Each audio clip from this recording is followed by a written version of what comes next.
Ara anirem a preparar una esqueixada de bacallà. Presentarem els ingredients: bacallà esqueixat, julivert, ceba, pebrot, tomàquet, una mica d'all i pebrot verd. En aquest cas, el bacallà el posarem amb aigua dessalar, un mínim de 24 hores. El tastarem i si li hem de deixar unes hores més, el deixarem. Hem d'anar canviant l'aigua cada vegada que veiem que queda un punt de sal molt fort. Anem a realitzar aquest plat i anem a barrejar els ingredients. En primer lloc, una mica de pebrot,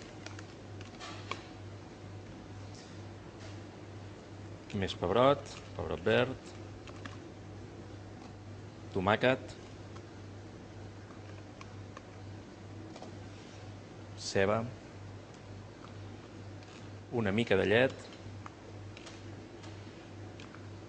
una mica de julivert i per últim li posarem el bacallà dessalat, que l'esmicolarem amb les mans perquè el volem desfilat. Pensem que abans el bacallà era un menjar per la gent que no tenia recursos. L'amanirem amb una mica d'oli,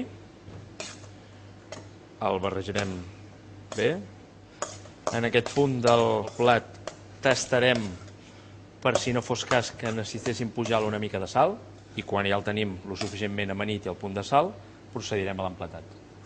Aquest plat està en el corpus, en el llibre del corpus de la cuina catalana, i és un plat típic català, que tingui una mica de tot, una mica de verduretes, una mica de bacallà.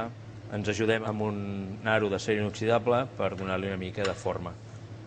Sempre queda més maco a l'hora de l'emplatat. Traurem l'aro, una mica d'oli i ja donem el plat per finalitzat.